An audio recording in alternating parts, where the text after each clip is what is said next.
So I'm going to go back to some really basic ergonomics, and this is a picture of the human spine, because what we're really thinking about is how do we maintain this curve that you see right here, from the curve in the hips and the curve in the back of the neck, in order to balance your spinal process. And that can be done sitting or standing. Now, personally, when I'm teaching a class, I like to tell people that at the back of their skull, there's two little bones, and in your hips, there's this muscle that runs down from here to here like a rubber band.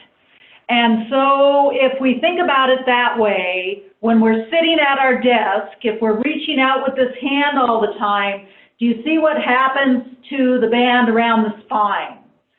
That can cause problems in the shoulder area because we're tightening the band on one side and loosening it on the other, and also down in the hips, right? You see that? And if we're doing it the other way, see what happens. Or if we're doing this, do you see what happens to our hips and also our upper back? Or if we're having to do this. So keeping things in a relaxed, neutral posture, just dropping the shoulders down and keeping your elbows at a 45-degree angle and your wrists nice and straight helps to maintain that.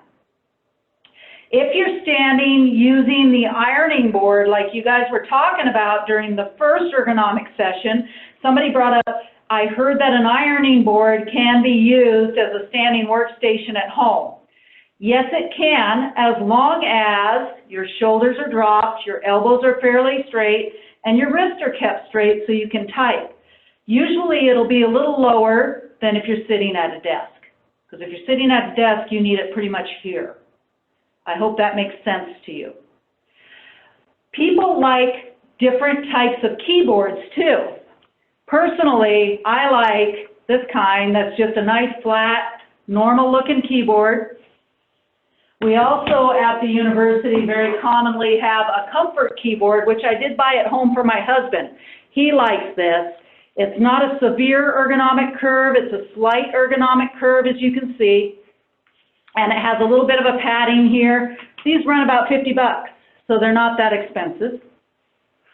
And then you can get into like the natural, but the natural has kind of been done away with. This is a Sculpt Keyboard from Microsoft, and it has actually a split in the middle and a very steep curve similar to the natural keyboard, which you might be used to in your office. These guys run a little bit more money. The same goes for mice. So here is a mouse that is fairly flat and small and compact for the hand. Notice how my hand fits on there? I don't like it because I have a slight gap between my hand and the back of the mouse. I prefer to use a comfort mouse, which is bigger, rounder, has the wheel in the middle, and also place for your thumb to set. Other folks like even a smaller mouse than that, the nano mouse, a really small mouse where they just use their fingers on it. And some newer inventions are rollers on the bottom, fingertip type things. There's kind of cool stuff happening with mice all over the place. Some of our computers at home, mine in particular, has a touchpad where you use your finger very similar to you do with a cell phone. So those are some of the innovations that you can expect to see. Another nice feature for the Sculpt is your number pad is completely separate. Some of us might be familiar with a wrist rest that can be used in conjunction with your keyboard. Let me put that out here. In order to reduce contact stress. Contact stress is when your desk is sitting here, your wrist comes down on the desktop or your coffee table or whatever, and your wrist is setting here. You notice how I'm pushing in and you see what happens to the side? Can you see that ligament getting torqued? That's what happens with contact stress. So we don't want to have our wrist setting on anything. This is a pretty firm gel type. If you don't have a wrist rest, you can take a kitchen towel or a thin bath towel, not one of the big fluffy ones that you can wrap your whole self in, but one of the smaller ones, and roll it. Or some people have rice bags that they use for when you warm it up and you put it on your shoulders or things like that. Those work really well too as a wrist rest for some folks. They might be too firm for others. So you can use a rolled up towel to help with that. A rolled up towel is also good on your armrest on your chair here. So this is a really hard, firm padding on this chair. It's not soft and very flexible. So if I was sitting in this chair and my arm was resting on this and getting sore from resting on this, you could wrap this in a towel. And here's also another picture of contact stress when you're sitting like this typing on your keyboard, because you want your elbows are up because your table's higher than your chair is. So getting that cushion and putting it in your chair would raise you up enough that you would be able to type. That was a bad body position because I don't have a cushion. But that's why we would sit on a cushion in our dining room chair in order to be able to do what we need to do. Do you guys have any questions for me? Any questions about ergonomics that I might be able to answer for you?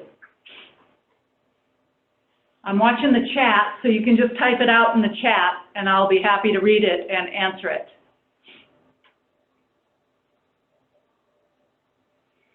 I see we have 63 people. I'm sure some of you must have a question.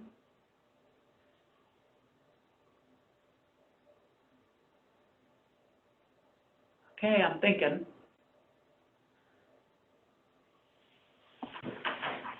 Can I recommend some at home? Hold on a minute, it kind of pulled off. There we go. Can I recommend some at home stretches? Sure. Actually, if you are on Facebook or YouTube, there's some groups that are doing some really good stuff. Eccentrics, ESSENTRICS, actually does a little 10-minute afternoon session that stretches the entire body. Some stretches that I like to teach at home, and please keep in mind, any stretches you are doing are not meant to cause discomfort. If it's uncomfortable, don't do it, period. But simple things you can do from a chair, in addition to any yoga or things like that that may happen, then you can put your hands on your legs and do cat-cow, which is you bend forward and arch your shoulders forward, and arch back, rolling your shoulders back. And then do that several times. It's kind of like when you're on your hands and knees and you're doing cat-cow. Another one that's very good is to put a hand on the knee and a hand on the back of the chair and just kind of stretch lightly across this way. None of this is done to extreme measures. You don't do it to hurt. It's a gentle, kind stretch to yourself, okay? And one that's really my favorite for me, because my shoulders get tight when I'm typing, is I take my arm across, you know, tricep stretches that we used to do like this? Well, you do the same sort of thing, but you lower your shoulder and stretch your shoulder across real lightly. And you should feel the stretch in the back of the shoulder blade when you do that. It's just lay your arm down and just kind of lower your shoulder, and you'll feel the stretch in the shoulder. Do you have any guidance on how to position your standing or sitting to maintain spinal curvature? That's a really good question. If you're at home in a dining chair, you can put a small pillow behind your back. I have a pretty deep curve back here, and I used to, before they put lumbar support in cars, I would roll up a bigger bath towel and stick it behind my back because it supported my lower hip curve better.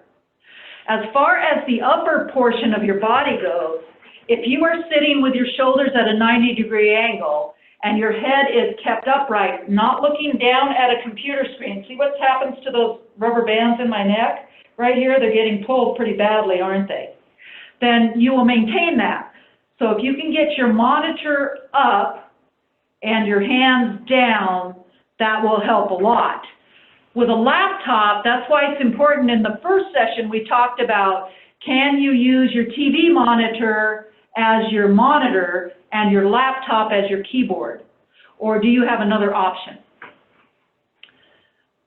I've had issues with my knees aching. Commonly what happens with knees aching, I'm sorry, I'm banging around in here trying to make it so I can sit myself correctly for you, is if your knees are aching, usually it's because your legs are tipped down too far and there's pressure on the back of the leg. Madison, try a box. Try putting a cardboard box, or a binder. In the first class I talked about getting a binder because it's like a wedge that can raise your legs up to approximately this height. You want to have just a slight angle, or at 90 degrees, you want to take the pressure off the back of the leg. And Madison, if you want to email me at slgreer, Greer,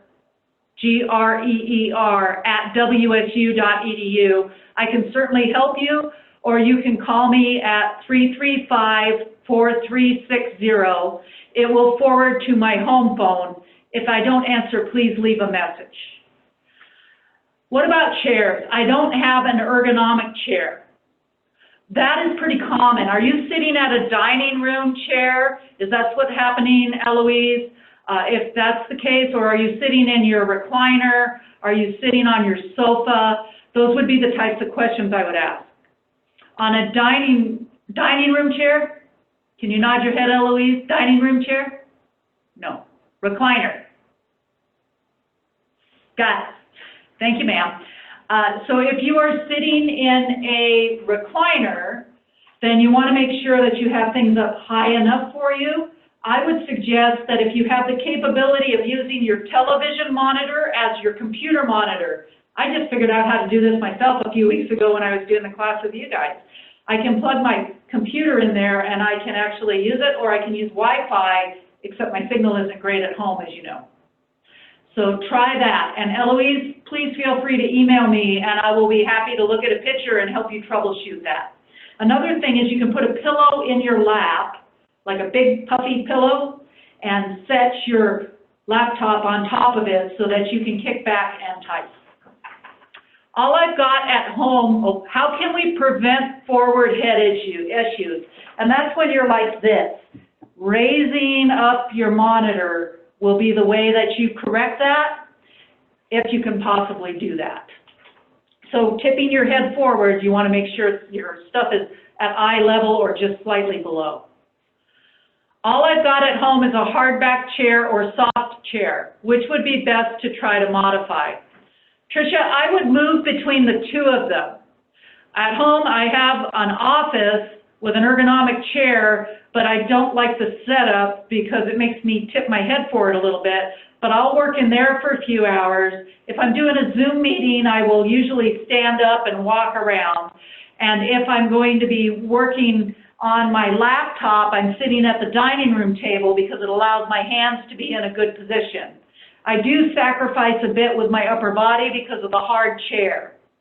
I'm taller, so I don't have to worry about the pressure on the back of my knees. If I was vertically challenged, I would put a box or I would put something underneath my feet to raise them up, and I would start with about 2 inches and see how that felt, and maybe go higher and lower based on that. We don't want our knees way up in our chest, right? You just want them up off the floor a little bit. I use a large shoebox to elevate my feet and legs. That sounds great, Bonnie. How's that working for you? Are footstools appropriate to take pressure off the thighs? Are you talking about an ottoman, Claudine? Ottomans, what I find at home with me is they hyperextend my knees, which my doctor does want me to do, but it can be uncomfortable if I'm sitting that way for an extended period of time. A footstool that's close to the floor will help a lot. Be careful not to block ventilation for laptops if you're on a soft surface. They can overheat easily. Thank you. Thank you, because I'm thinking from an ergonomic standpoint, not necessarily from a technical standpoint, right? And so we want to make sure that the fan in the back or on the sides, wherever it is clear. If it's too soft a pillow, it will sink into it. I use a cutting board on top of the pillow. Excellent. That's great. I like that suggestion a lot. So it's an actual hard footstool down on the ground that only elevates your feet about this far, Claudine. Actually, that should be just fine for taking the pressure off the thighs.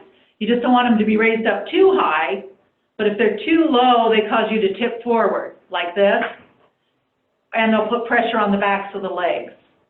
Or you'll be tempted to tuck them up underneath, which I don't really care if you do that for short periods of time as long as it's not hurting you. And Natalia, yes there are, but we may not necessarily have access to the cooling pads for the laptops, but you can certainly purchase those.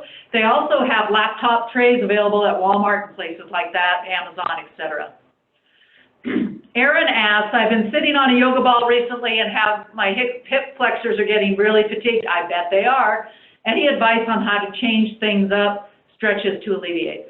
So yoga balls are fantastic. They really work your core and your hips. Now, if you think about it, if you've been sitting on the yoga ball for hours and you're working your core and your hips for hours, that's really fatiguing. So you need to change your body position. And what I would recommend doing is when you can, you're on a phone call or you're talking with Zoom, is get up and move around. When you are doing emails or maybe some data entry that's really intensive and you want to have that small period of sitting on the yoga ball, sit on the yoga ball. If you have an option for using the ironing board, it's the right height for you, etc., and you want to do that while you're standing, great. If you want to sit on the couch and relax back and have a tray for working on it, fantastic. I recommend moving your body position every hour is really important, especially when we're at home. The stretches would be your normal yoga stretches, gentle stretches, that kind of thing that you can do, and you can Google a lot of those. If you would like me to send you some links to them, then I'm happy to, but I know that in my Facebook watch, for example, that's where I'm getting a lot of these stretches that I'm doing at home myself. I like the eccentrics because it works my hip flexors, it works my calf muscles because your calf muscles tighten up when your hips tighten up, and it also works my shoulders and my back, all in about 10 minutes. It's not that that's just the only thing out there. Yoga is also fantastic too, and so are normal dynamic stretching, HIT type stuff, as long as you're not overdoing it. I'm using a wire mesh inbox upside down to rest. That's a great idea. That would actually allow for a lot of cooling on that. So thank you for that suggestion. Any other thoughts, comments, questions that you have? And again, if you think of something, not right now, but you think of it a little bit from now, because we all have that happen, right? Then just shoot me an email, and I'm happy to respond, or you can call me again at 335-4360. And all you'd need to do, we can either FaceTime and try to figure that out. We could Zoom. You could take a picture and just send it to me and say, I need help with this, and I'd be happy to work with you on that. Thanks, everybody, and I hope you're having a great day. You're welcome.